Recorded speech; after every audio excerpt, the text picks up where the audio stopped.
because he has extra clothing, or actually they have a nice clothes on their children. So they want their children to look so nice as the Yiddish kids, so they go steal the children's clothing, and especially if they were nishol to the Ayin Hara that child should do a certain aveira of that clothes. So they watch that with their mom to say, oh, he did this and this aveira of this clothes, so now let me see your son do this aveira of this clothes. Take this aveira, take this cloth from this person, take this nice pants, because this Yid was milchshol on this pants. Take this Yid's pants and go and still take it for your child also. They tell this guy in the house. And then another situation also, where people take goitas in the house, and they, it's a terrible thing. It's a terrible thing to take goitas in the house, because first of all, it's brought down Gemara Kesubas that a person can have 4 maids, and he still has to have his wife do something, so she shouldn't come to hey-layless and laziness, which brings to Aveira, that brings to Hira. So now what happens is, in a lot of houses, these ladies have their goitas, and their husbands are at work, so they figure, you know what, I could lie on the goita. I'm going to go out to Four Corners, dress my nicest clothing, or go out to so-and-so, this restaurant, meet cookie lunch out, or whatever it is, meet my nicest clothes and being dressed nice between men, which is usher also, which is usher for a bas Yisrael to go dressed nice between men to attract other people's husbands to their looks. So while they're creating that hira, they're goita in the house. They don't know what they're doing. She might be calling her boyfriend, saying, bring me some lunch, bring me some treifas. My boss is not home. You're watching her anyway. She's busy now in lunch and that. They have her tracked on her cell phone. They have her they're watching her in luncheonette, and this and that, and she's not going to be there for a long time. So what happens is the boyfriend comes inside and says, oh yeah, you know what? Let's take this nice clothes also for us also. They sometimes they bring in some tray for food, and she warms it up in your microwave. You don't know, even though you have cameras, but your cameras, you don't ever check your cameras here and there and time to time. And sometimes she gives she's babysitting your little baby and something like that. She brings in her own baby, and she feeds some tray for food to your baby also, and this and that. She thinks it's mutter. She doesn't know. It's her kindness. She wants to feed the child, your child also, but she's giving a tray for. And what do you know? You have a tray for kitchen. You have a tray for kids growing up with bad das because they eat tray when they're children. And, because you have a goita in the house, and you rely on the goita. So, but that's the problem with Yiddish kinder, Yiddishkeit in this Yiddish generation. People are so aggravated to be lazy and to lie everything on other people's help. So, Adam, person, the musar bring down Loilam Yasa Adam you shouldn't come to Goisha workers, have to come to workers. You should do something which is small. She shouldn't have to come to Goisha workers. In other words, you shouldn't even have to bring in Goisha workers in the house, because then it brings in all different types of shilas and Yiddishkeit and everything. And the way your children are going to grow up, always having Goisha goita, and always being mishal into Averis and things like that. And they think it's mutter because the Goisha goyim do it in their house, and they don't know. That's usher to do it in the Yiddish house. And then the kids play with your kids, and they play with them dirty, and it's nicht the Welt für Yid. It's nicht the Welt für Yid. It's just not the Welt für Yid.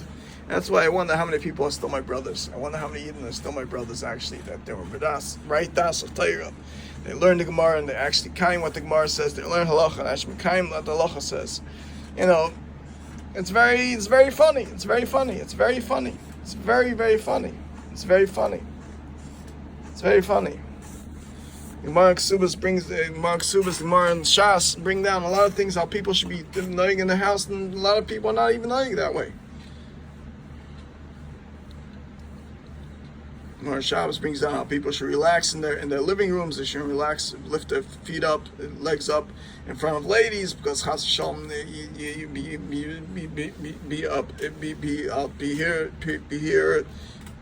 be here the way that your laxness brings to Aveda, brings to Hira.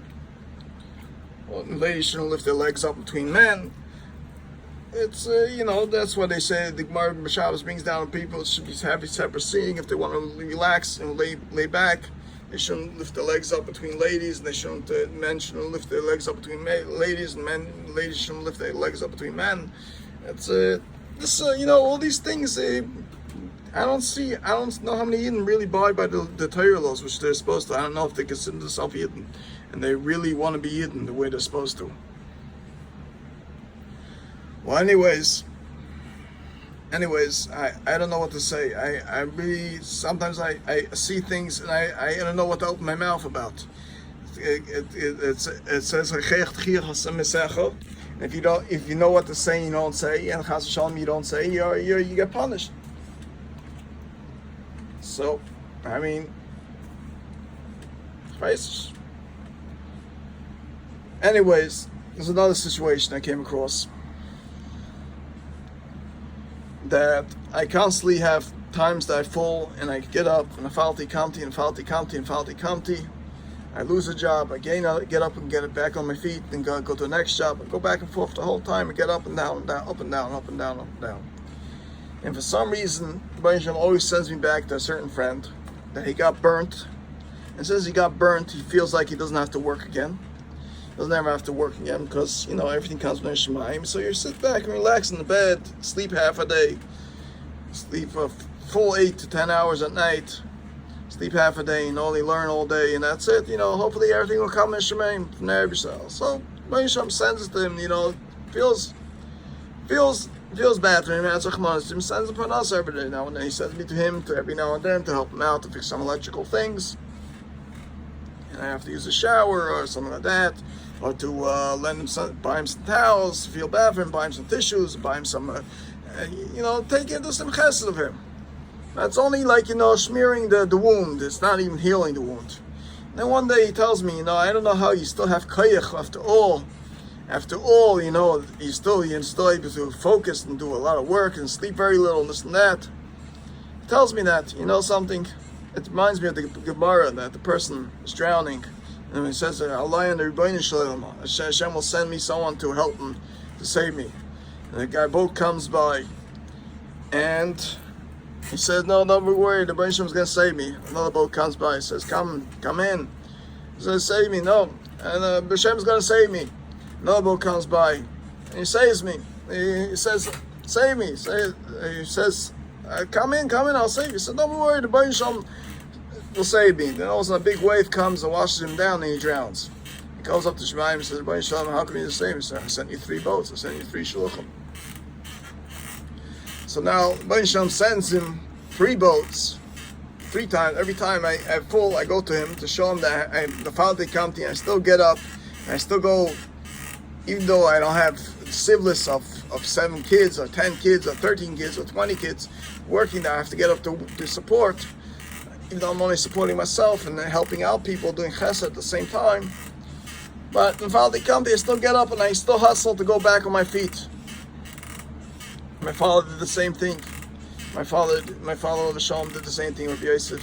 Did the same thing, and people of Shlotzim did the same thing to him, the same thing to my grandfather, did the same thing to all my Zaydis, all the way to David HaMelech, and to Shval Shem Tov, which I'm Ben Achaben from.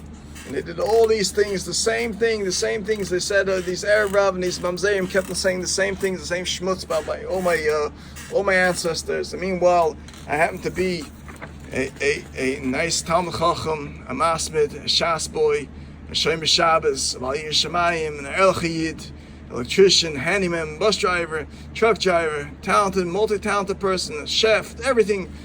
Great, a lot of big miles. And what they go around, they say Chas v'Shalom, they go around Meshmutzing and say that Chas v'Shalom, a person that's gay and this and that. It's such a disgusting thing to say that about Talmud Chacham, but this is what they say about the Middah Chacham these days. A lot of the Arab Rav and the Mamzeim, they're puzzling themselves, so they say that about other people's, because they see their own reflection in other people. Well, that's what we see in Haftarah over here, that I think it's maybe Parshas Vayeshev. Not sure exactly which Haftarah it is. It says, no,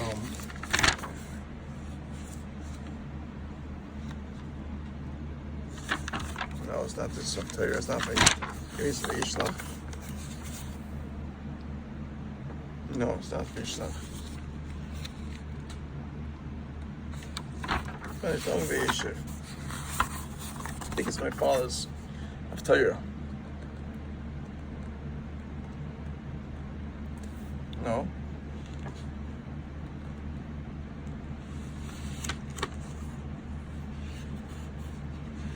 Oh yes, this is here. Kayamar Hashem al Shleisha Pisa Shal Abora Lo Yeshivena. Amicha Bekesas Tzadik Evim Avon Alayim. Micha Bekesas Tzadik Evim Avon Alayim. Micha Bekesas Tzadik. You sell a tzaddik with money, with words or with money. You destroy him, or you take abuse of him. You take advantage of him. Those things the Boy Shalom never forgives. Never forgives. Like the Sol Yosef Tzaddik. That's why the dimion of that of Torah has to do with that parsha. They sold Yosef Tzaddik, embarrassed him. For that, the Rebbeinu Shalom basically held a punishment for the Shvatim, for the generations. They had to go to Golos and eventually for the Bechiras Yosef. Okay, you want to go around saying bad things about Tzaddik and destroy everything, all his talents possibly he has? Go ahead. Enjoy the coronavirus, enjoy the storms, enjoy everything. Enjoy all the great storms that the Rebbeinu Shalom is going to bring. And in fact, the Gemara in Sanhedrin brings down that lost love Hashem is going to bring storms that people's houses will drown and swim in the water. It happened to certain people's houses already. And it's not an example, and it won't be funny, because if you look at your clothes in a washing machine, that's what the Gemara brings the example. Some people's houses will be. They'll be swimming in a washing machine. It's like the clothes, or the riches that there is. And they might say, let's get up and go after Hashem for his powers. And Hashem's going to show him, just like Hitler. Even Hitler, Yimach Shemai, when the Shalom came down, example as an old man to take him out of the jail of Russia. Russia did so many tricks in order to capture Hitler, because they knew it was very hard to capture him, because he knew every time where they were coming to run.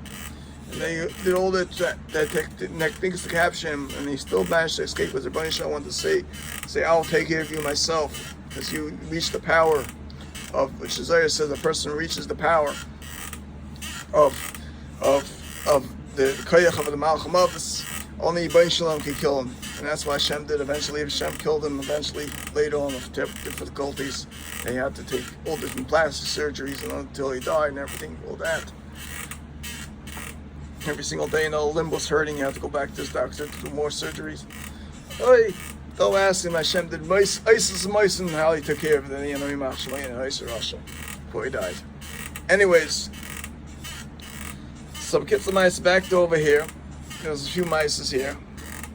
I do a chesed, generally chesed for a lot of people, and be a very kind-hearted person. And people take advantages. They set up stumbling blocks left and right to judge me here and there and this and that. They don't know what they're doing, because they don't know how to be down in Kaschos. They just know what they want to see, and from that, what they want to see that's how they judge, and that's how it is.